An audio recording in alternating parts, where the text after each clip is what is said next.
the art of step, a combination of dance and percussion, is rallying some young women at an inner-city charter school, helping them find focus, confidence, and family, and now bringing hope to an entire city. Here's my Nightline co-anchor, Byron Pitts. This is the sweet sound of swagger and substance. Ladies! You up there screaming and yelling and you just stepping. We making music with our bodies. That's what I'm talking about.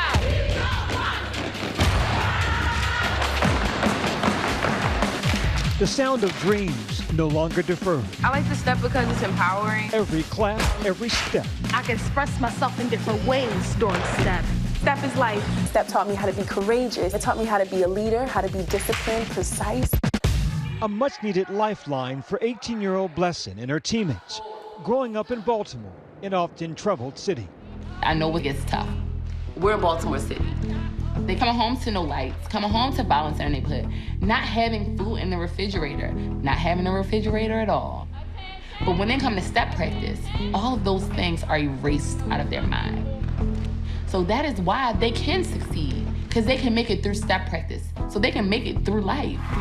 Go, ladies! Audacity with an edge. Their story now chronicled in a new documentary called Step. This is way bigger than stepping. It's about not making excuses,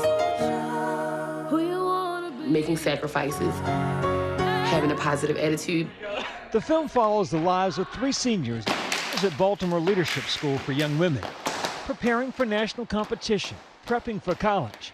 Are these grades your best? Why does the step team get your best and I don't? I'm trying. School is what got me out of Brooklyn. College is what's gonna get you out of Baltimore. I hear the sirens outside. Oh, yeah.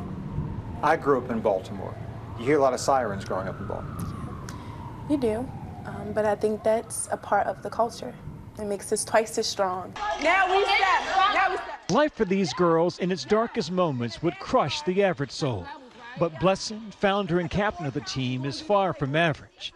What was it like being that vulnerable? Because in the documentary, you talk about the issues of depression in your family. You talk about being hungry sometimes. But sometimes the hardest things have the best results. I felt like, why not open up? This is what people are going to relate to. This is what people need to hear and see. Blessing and the team caught in a violent storm that made national headlines. Protesters angry over the death of a black man who had been in police custody. The death of Freddie Gray would send the city into chaos. Violence, looting like no one had seen here since the 60s. This is one of our darkest days as a city. The spring of 2015 left a community desperate for heroes. That summer, I went back to Baltimore with the mission of finding someone. After all, it's the city where I grew up, my beloved hometown. For the girls at Baltimore Leadership School for Young Women, We still have to protest for our rights as African Americans. what happened those fateful days would set the tone for the school year. When you all heard about Freddie Gray, where were you? We were at school. And then, Did y'all get a text that y'all was supposed to write? Yeah. There was a lot of stuff on social media. I received tweets, Instagram DMs, alerts on Snapchat. And Saying stuff like what? that, saying, come and riot. We're going to burn this down or burn that down. But when you wore the uniform, it stood for something. So our teachers and our principals just really wanted to let us know what we were going into before we left the building. Because we're downtown, right in the heart of the city. But the lessons hard learned during that moment later incorporated into step routine. If step has brought you so much joy, it brings audiences joy, why go heavy with a topic like Freddie Gray and Black Lives Matter? We incorporated it basically because we see injustices every day.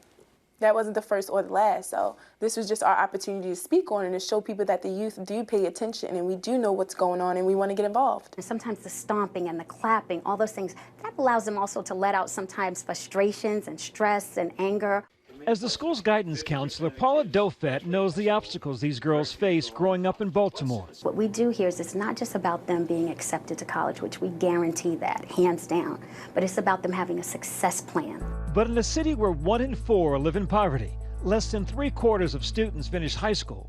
My mission is to make sure each and every one of you graduates from college.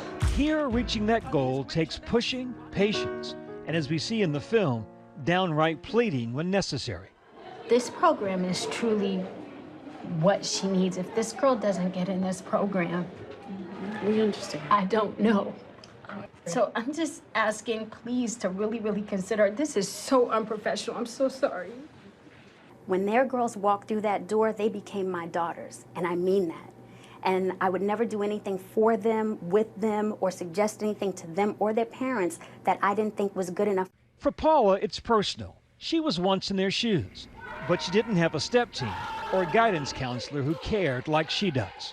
So you're able to give what you didn't get.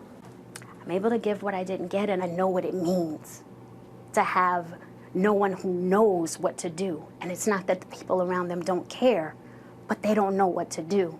As long as I have breath in my body, not one girl that will leave this school without what she needs. I have a lot of dreams. Maybe I dream too much.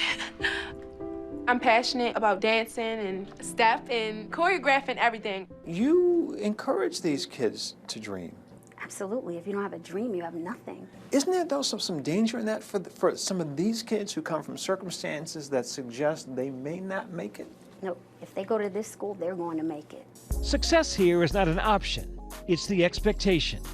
For the past 2 years, the school has had a 100% college acceptance rate.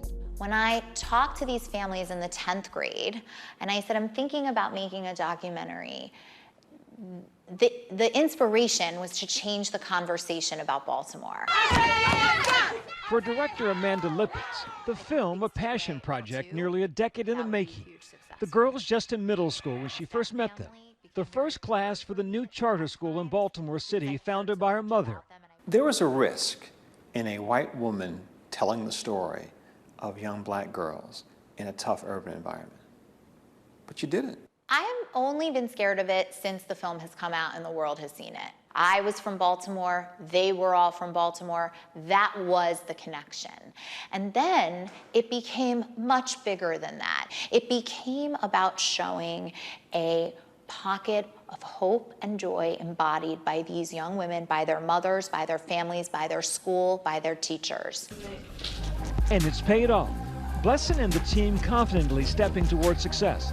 On the day the movie premiered in Baltimore, feelings of pride for themselves and for their city. I feel like it's an accomplishment, not only for me, not only for my stepsisters, but it's something Baltimore can be proud of. Oh, I'm putting this everywhere, Instagram, Facebook, all that. Even rallying support from one of the nation's strongest women, Michelle Obama, tweeting, "Couldn't be more excited for these phenomenal women I met at college signing day. Keep up the great work and congrats on Step the Movie." Each of the young women featured in the film is now in college. Thank you for all that you have done for